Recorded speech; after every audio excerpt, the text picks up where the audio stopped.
सभी को नमस्कार। मैं मनीष चौधरी स्वागत करता हूं आप सभी का दृष्टि की आरएस दृष्टि यूट्यूब चैनल के ऊपर। आज हम लोग जो बात करेंगे वो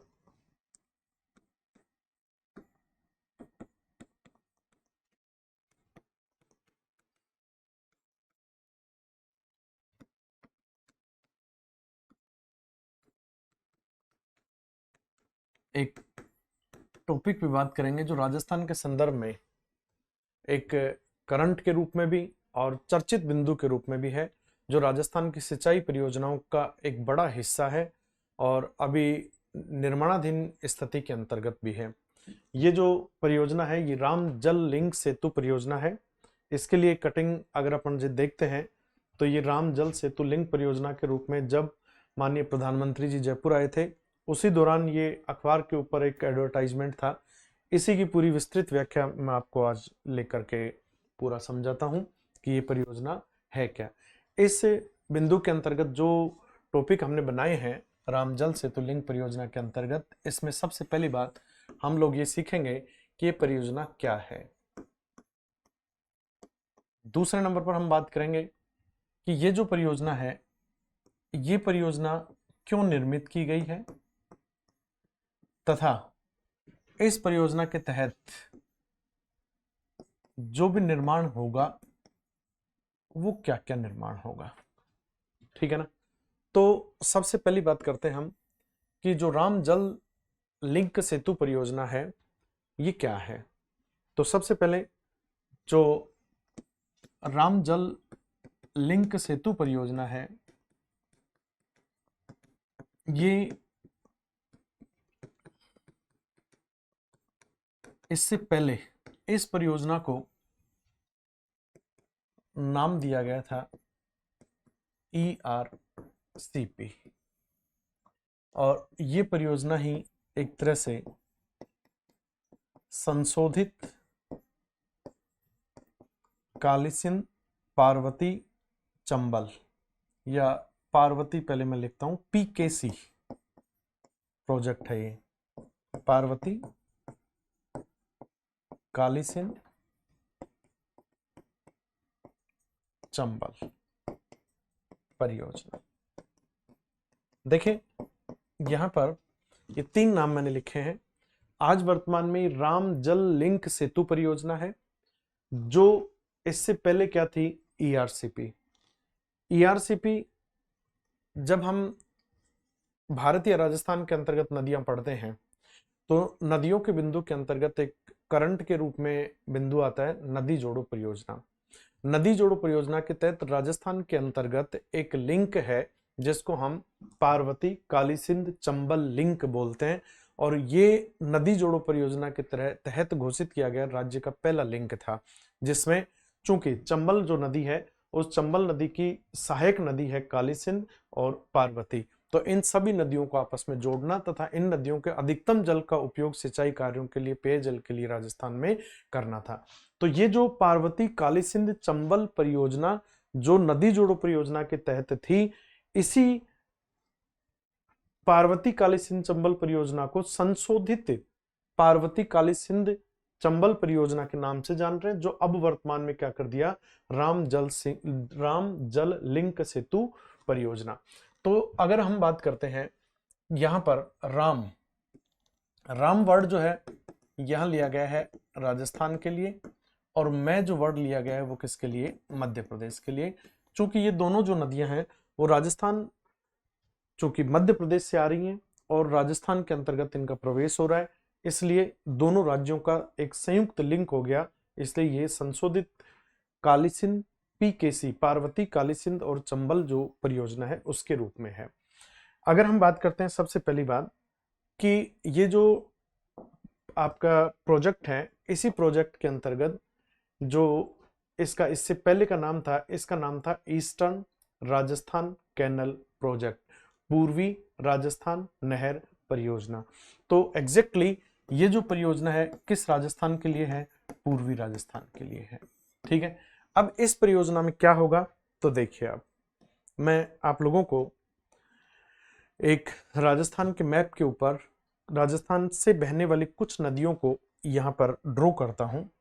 इसके अंतर्गत सबसे पहले जनापाव की पहाड़ियों से राजस्थान में जो नदी बह रही है निकल करके वो राज्य में से बहने वाली सबसे लंबी नदी के रूप में है चंबल नदी। ठीक है ना। चंबल नदी की अगर हम बात करते हैं तो चंबल नदी मध्य प्रदेश, राजस्थान, उत्तर प्रदेश इन 3 राज्यों में बहते हुए और यमुना नदी में मुरादगंज नामक स्थान पर उत्तर प्रदेश में जो इटावा जिला है वहां का उसमें जाकर के मिल जाती है। जो चंबल नदी है, इस चंबल नदी में मध्य प्रदेश से निकलकर जो नदियां मिलती हैं उन नदियों के अंतर्गत पहली नदी के रूप में नदी आती है कौन सी? काली सिंध। जो काली सिंध नदी है, इस काली सिंध नदी के अंदर झालावाड़ में एक नदी मिलती है जिसका नाम है आहू। ठीक है।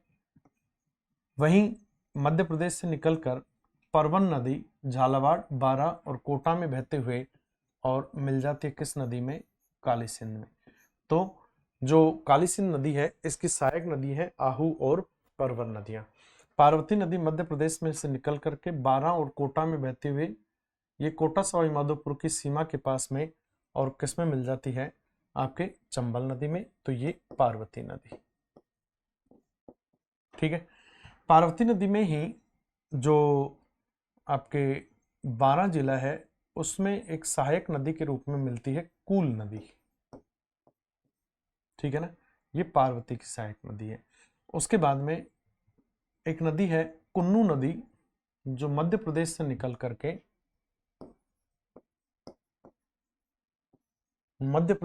करके और बारा में आती है। बारा के बाद में फिर ये वापस कहां पर चली जाती है? मध्य प्रदेश में, और जाकर के फिर वही आपके सवाई माधोपुर और कोटा की सीमा पर चंबल नदी में मिल जाती है। तो एक कुछ नदियों के नाम है जो कहां से निकल कर आ रही हैं? मध्य प्रदेश से, और राजस्थान में आकर के किस में मिल रही हैं? चंबल नदी में। इससे आगे अपन चलते हैं तो एक सीप नदी भी मिलती है जो रामेश्वरम में बनास नदी के साथ मिलती है आकर के और त्रिवेणी संगम भी बनाती है, पर उसकी इस प्रोजेक्ट में अपने को जरूरत नहीं पड़ेगी इसलिए मैं उसको यहाँ ड्रॉ नहीं कर रहा। इसके बाद में अगर हम जो लेफ्ट साइड है चंबल की, इसके अंतर्गत नदियों का क्रम देखते हैं तो सबसे पहले चित्तौड़ जिले के अंदर जो चंबल नदी है इसके अंतर्गत मिलती है बामणी नदी। बामणी नदी के ऊपर दूसरी जो नदी आती है वो आती है कुराल नदी। इसके ऊपर जो नदी आती है वो आती है मेज नदी। ठीक है। और उसके बाद जो नदी जाती है वो आती है बनास नदी। ठीक है। तो ये प्रमुख नदियां हैं जो सीधी किसके अंतर्गत मिल रही हैं? जाकर के चंबल नदी में। अब उसके बाद बनास की सहायक जो नदियां, कई सारी नदियां जिसमें आयड़ या बेड़च नदी, कोठारी नदी, खारी नदी, मासी और बांडी नदी, ढूंढ और मोरेल नदी। वहीं मोरेल नदी के अंदर एक और नदी मिलती है जिसका नाम है काली सिल नदी। ठीक है ना। तो ये बनास की सहायक नदियों के रूप में है। वहीं जो आगे बात करें हम तो देखिए यहां से करौली की पहाड़ियों से निकल करके और गंभीर नदी है जो जाकर के और किस में मिलती है? यमुना नदी के अंदर। ठीक है ना। उसके बाद बाणगंगा नदी जो बैराट की पहाड़ियों से निकल करके जयपुर, दौसा और भरतपुर में बहते हुए और लगभग जो भी गंभीर नदी है उसमें, सॉरी, जो यमुना नदी है उसमें मिलने से पहले ये विलुप्त हो जाती है जो रुंडित या खंडित नदी के रूप में जानी जाती है। तो ये मुख्य रूप से अगर बात करते हैं तो गंभीर, और गंभीर में ही धौलपुर के अंतर्गत मिलकर के पार्वती नदी मिल जाती है। तो इसी की सहायक नदी हो गई पार्वती नदी। ठीक है ना। ये गंभीर की सहायक। एक पार्वती किसकी सहायक हो गई? तो एक पार्वती हो गई आपके चंबल की सहायक, एक पार्वती हो गई गंभीर की सहायक। इधर जो बाणगंगा नदी है, ये बाणगंगा नदी ये आपके उत्तर प्रदेश में चंबल, गंभीर, बाणगंगा ये तीनों नदियां जाकर के यमुना नदी में मिल जाएंगी। तो ये मुख्य रूप से पूरी की पूरी जो नदियां हैं, इन नदियों का जो संबंध है वो इस पूरे प्रोजेक्ट से रहेगा। अब मैं आपको इस वापस से प्रोजेक्ट की बात करता हूं। तो देखिए ये प्रोजेक्ट क्या है। तो ये जो भी राम जल लिंक सेतु परियोजना है, ये परियोजना पूर्वी राजस्थान के, अगर पुराने जिलों के क्रम को देखते हैं तो 13 जिले, नए जिलों की संख्या की बात करते हैं तो 17 जिलों के अंदर पेयजल तथा सिंचाई आपूर्ति कराने के लिए राजस्थान की एक बहुप्रतिष्ठित परियोजना है। इस परियोजना के अंतर्गत जो 13 जिले हैं पहले के और जो 17 जिले हैं आज वर्तमान के, उनकी अगर अपन बात करते हैं तो इसमें देखिए आप, सबसे पहले आप कोटा की बात करते हैं, कोटा संभाग की। तो कोटा संभाग में पहले जब राजस्थान में 33 जिले थे, आज राजस्थान में 41 जिले हैं। कोटा संभाग में कोई परिवर्तन नहीं, पहले भी 4 जिले थे, आज भी 4 जिले हैं। तो चारों जिले जिसमें कोटा, बारां, झालावाड़, बूंदी, ठीक है ना। तो ये 4 जिले कोटा संभाग के। भरतपुर संभाग में पहले 4 जिले थे, लेकिन अब कितने जिले हो गए? 5 जिले हो गए। पहले कौन से थे? तो भरतपुर, धौलपुर, करौली, सवाई माधोपुर, ठीक है, ये 4 जिले। लेकिन अब इसके अंदर एक और जिला बढ़ गया, जिसके अंतर्गत कौन सा नाम आ गया? डीग, ठीक है। उसके बाद तो अब वर्तमान में अगर बात करते हैं तो ये कितने जिले हो गए? 5 जिले। इसमें पहले भी 4 थे, आज भी 4 ही है कोटा संभाग में। तीसरा संभाग जो आता है वो जयपुर संभाग आता है। जयपुर संभाग में कुल 5 जिले हैं, क्योंकि पूर्वी राजस्थान के अंदर इनमें से जयपुर, दौसा, अलवर, सीकर, झुंझुनू, ये पुराने 5 जिले थे।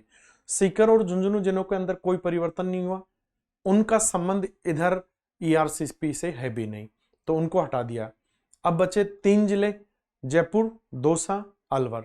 जयपुर जिले से नया जिला कोटपुतली बहरोड बन गया, तथा अलवर जिले से खैरतल और तिजारा बन गया। तो अब जो 3 जिले थे उनकी संख्या कितनी होगी? जयपुर संभाग के 5 जिले, ठीक है। तो पहले जिलों की बात करते हैं तो यहां पर जयपुर आ गया, दौसा आ गया और अलवर आ गया, ठीक है। तो ये कितने जिले हो गए? यहां पर तो 3 प्लस नए जिलों की बात करें तो फिर कोटपुतली बहरोड, और उसके बाद अगर बात करें तो खैरतल और तिजारा।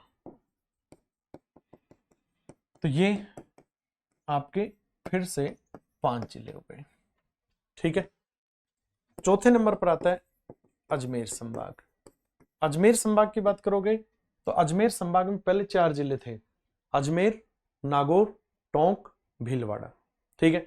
अब नागौर से डीडवाना कुचामन निकल गया और अलवर से अजमेर से ब्यावर निकल गया।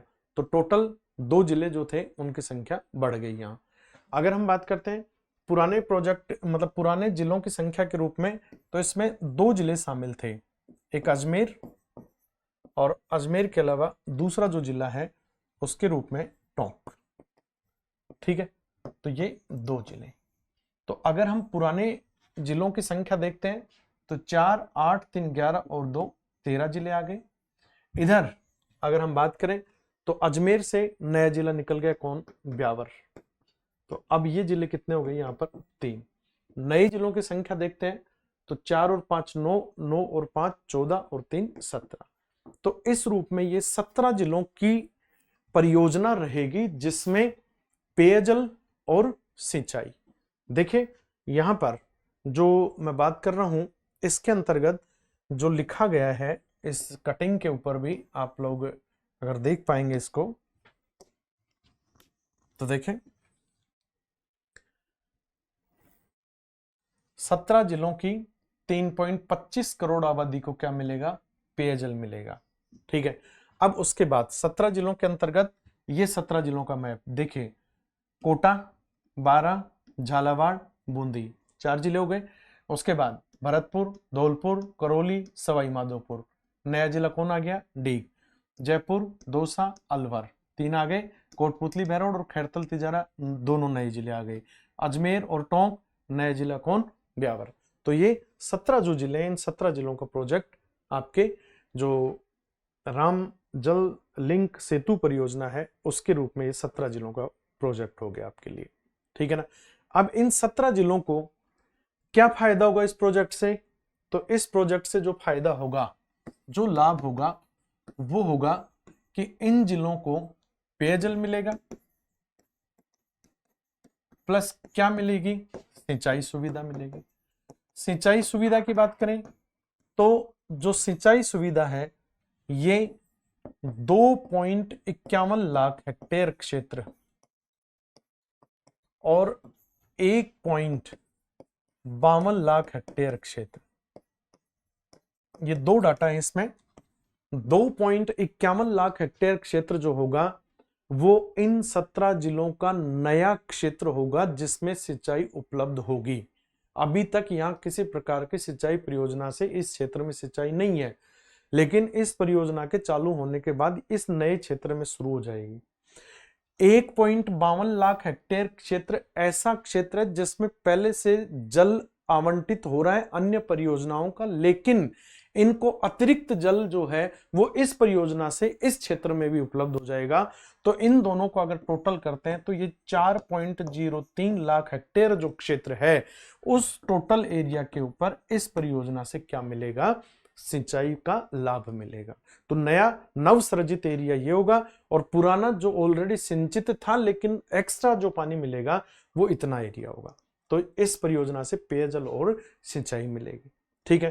तो जो पहला वर्ड मैंने आपको लिखा था कि जो राम जल लिंक सेतु परियोजना जो है वो क्या है, तो ये राम जल लिंक सेतु परियोजना पूर्वी राजस्थान के 17 जिलों को पेयजल व सिंचाई आपूर्ति कराने की एक प्रतिष्ठित योजना है, जिसके तहत पेयजल तो ठीक है, सिंचाई जो होगी वो 4.303 लाख हेक्टेयर क्षेत्र पर होगी, जो 2.51 लाख और 1.52 लाख ये नया और ये ऑलरेडी था लेकिन एक्स्ट्रा सिंचाई होगी। कैसे? इसके लिए क्या करना होगा?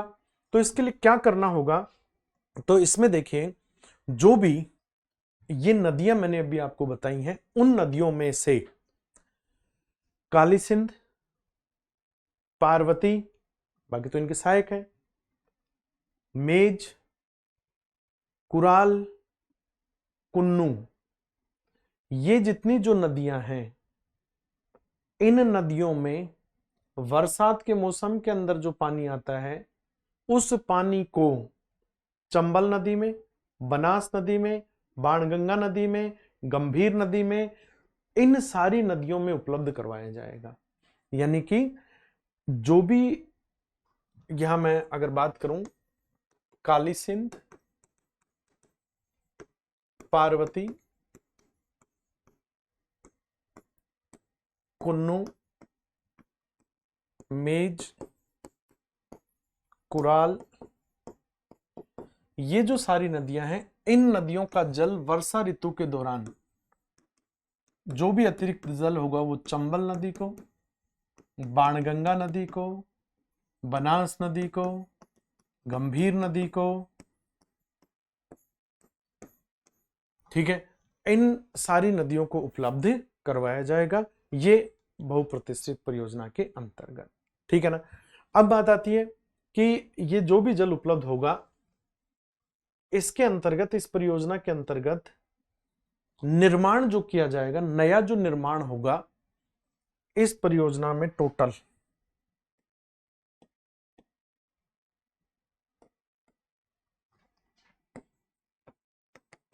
नव निर्माण जो होगा वो होगा 6 बैराज तथा 1 बांध। ठीक है ना। इस परियोजना के तहत चूंकि ये पूरा प्रोजेक्ट 2 चरणों में चलेगा तो इन 2 चरणों में 6 तो बैराज बनेंगे और 1 बांध बनेगा। 6 बैराज कौन से बनेंगे यहां पर? तो अगर हम देखते हैं यहां पर तो सबसे पहले देखिए, जो कुन्नू नदी है, इस कुन्नू नदी पर बैराज 12 के अंदर बनेगा कौन सा? कुन्नू बैराज।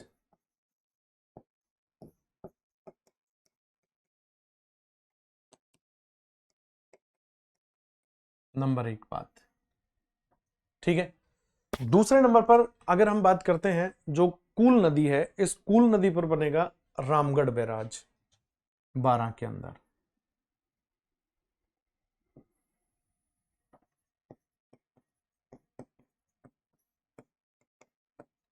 तीसरा, पार्वती नदी जो है, इस पर 12 में बनेगा महल बैराज।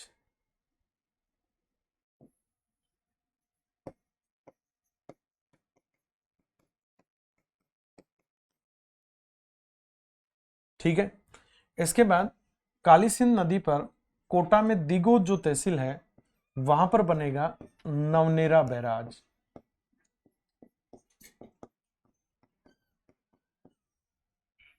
मेज नदी पर बनेगा बूंदी में इंद्रगढ़ तहसील के अंदर मेज बैराज।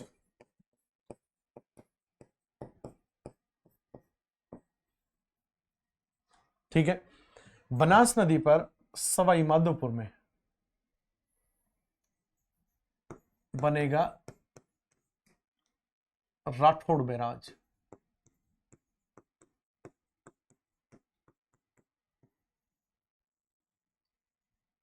ठीक है, चौथ का बरवाड़ा में बने गए। जो 6 बैराज लिखे मैंने, कुन्नू बैराज, महल barrage, Ramgarh barrage, Navnera barrage, मेज बैराज और राठौड़ बैराज, ये 6 नए बैराज बनेंगे। बैराज बांध एक तरह से जल जो अपुआ या जिसको अपन बोले कि जल अपवर्तन जो होता है, उसके लिए ये बनाए जाते हैं। एक तरह से वाटर स्टोरेज है ये, जो कि सिंचाई के लिए मुख्य बांधों को जल उपलब्ध करवाएंगे। जो नवनेरा बैराज है, इन सारे बैराजों के अंतर्गत सबसे बड़ा बैराज होगा तथा इस बैराज का कार्य 2024 सितंबर के अंदर पूरा कर लिया गया। ठीक है ना। तो ये नवनेरा बैराज, इसकी स्थिति दिगोद कोटा के अंदर काली सिंध नदी के ऊपर। इसके अलावा यहां पर जो आपका सवाई माधोपुर जिला है, इसमें खंडार तहसील है, वहां पर एक बांध बनाया जाएगा, कृत्रिम बांध। इसमें जो बांध है डोंगरी बांध। तो इस परियोजना के तहत इन नदियों के अंतर्गत 6 बैराज तथा एक बांध बनेगा, जो क्रम से इस रूप में सारे के सारे निर्मित होंगे। ठीक है। इसके अलावा जो ये परियोजना होगी, इस परियोजना में कुछ लिंक होंगे। इन लिंकों में से देखिए, बीसलपुर, ईसरदा, गलवा और नवनेरा, ये लिंक होगा एक तो, यानी इन सारे बांधों को लिंक करेंगे। बीसलपुर बांध कहां पर हो गया? बनास नदी, बीसलपुर के अंदर ही होगा, टोडा राय सिंह नगर में। ईसरदा बांध, ईसरदा सवाई माधोपुर के अंदर हो गया, ये भी लगभग पूरा बन चुका है। गलवा बांध ऑलरेडी, जो गलवा नदी है टोंक के अंदर, उनियारा के अंदर, वहां पर ये नवनेरा बांध, सॉरी गलवा बांध है। और नवनेरा बांध अभी अपन ने बात करी। इन सारे बांधों को आपस में क्या करा जाएगा? लिंक करा जाएगा इस परियोजना के तहत। दूसरे नंबर पर बात, लिंक के रूप में जो आपके अभी आपने डूंगरी बांध देखा है, इस डूंगरी बांध को अलवर जलाशय और बंद बारेठा बांध से जोड़ेंगे। बंद बारेठा बांध कहां पर हो गया? भरतपुर के अंदर, कुकंद नदी पर। अलवर जलाशय, जो जैसमंद जलाशय अलवर का, उसको इस डूंगरी बांध से भरा जाएगा। क्योंकि ये 6 बैराज और एक बांध तो बनेगा ही, इसमें 2 जलाशय बनेंगे। एक मोर जलाशय अजमेर में बनेगा और एक जलाशय अलवर में बनेगा। जो जैसमंद एक तरह से बांध है अलवर के अंदर, जो ऑलरेडी रूपारेल नदी के ऊपर बना हुआ है, लेकिन उसमें जल की आपूर्ति नहीं होती, तो वो जलाशय के रूप में इस जलाशय को इस परियोजना के तहत उपलब्ध पानी करवाया जाएगा। अभी रिसेंटली अखबार में खबर आई है कि इन 2 जलाशयों के अलावा नीमराणा के अंदर एक और जलाशय का निर्माण होगा इसी प्रोजेक्ट के तहत में। ठीक है। तो कुल मिलाकर के जो डूंगरी बांध है इससे अलवर का जलाशय भरा जाएगा। जो बीसलपुर बांध है, इस बीसलपुर बांध का लिंक करा जाएगा मोर जलाशय अजमेर के। ठीक है, वहीं जो ईसरदा बांध है, इस ईसरदा बांध का लिंक जो होगा वो लिंक करा जाएगा किससे? तो ये ईसरदा बांध का लिंक होगा साहब आपके रामगढ़ बांध से। रामगढ़ बांध जो है, ये रामगढ़ बांध निर्मित है बाणगंगा नदी के ऊपर जयपुर जिले के अंदर। और चूंकि रामगढ़ बांध बहुत लंबे समय से इसके अंदर कोई पानी नहीं आ रहा है, और अभी रिसेंटली राजस्थान का ये पहला बांध ऐसा बन रहा है जिसमें कृत्रिम वर्षा करवाने का परीक्षण भी किया गया है। इस रामगढ़ बांध को जल आपूर्ति के लिए ईसरदा बांध से जोड़ा जाएगा, वो इसी प्रोजेक्ट का हिस्सा होगा। तो ये सारे लिंक जो होंगे ना, वो इस प्रोजेक्ट के तहत करे जाएंगे। तो ये एक जो बड़ी परियोजना है, वो बड़ी परियोजना किसके रूप में है? आपके सबसे पहला ERCP प्रोजेक्ट, संशोधित PKC पार्वती काली सिंध चंबल प्रोजेक्ट, और वर्तमान में राम जल लिंक सेतु परियोजना। ठीक है, वापस से अगर हम बात करते हैं कि राम जल लिंक सेतु परियोजना क्या है, तो पूर्वी राजस्थान के 17 जिलों को सिंचाई और पेयजल आपूर्ति कराने की राजस्थान सरकार की एक बहुप्रतिष्ठित परियोजना है। दूसरी बात कि इस परियोजना के तहत 17 जिलों में पेयजल के साथ साथ सिंचाई क्षेत्र कितना होगा? तो 2.51 लाख हेक्टेयर क्षेत्र नया होगा तथा 1.52 लाख हेक्टेयर क्षेत्र पुराना क्षेत्र जिस पर सिंचाई हो रही है उस पर सिंचाई उपलब्ध कराई जाएगी। तीसरे नंबर पर बात करते हैं कि ये जो आपके प्रोजेक्ट है, इस प्रोजेक्ट के तहत नवनिर्माण क्या होंगे? तो 6 बैराज और 1 बांध का निर्माण किया जाएगा। 6 बैराज जो बनेंगे वो कौन से? तो 12 के अंदर 3 बैराज बनेंगे, कुन्नू बैराज, दूसरा रामगढ़ बैराज, तीसरा महल बैराज। कुन्नू बैराज कुन्नू नदी पर, महल बैराज पार्वती नदी पर, कूल नदी पर रामगढ़ बैराज। ठीक है, नवनेरा बैराज ये कोटा के अंदर किस नदी पर हो जाएगा? काली सिंध नदी पर।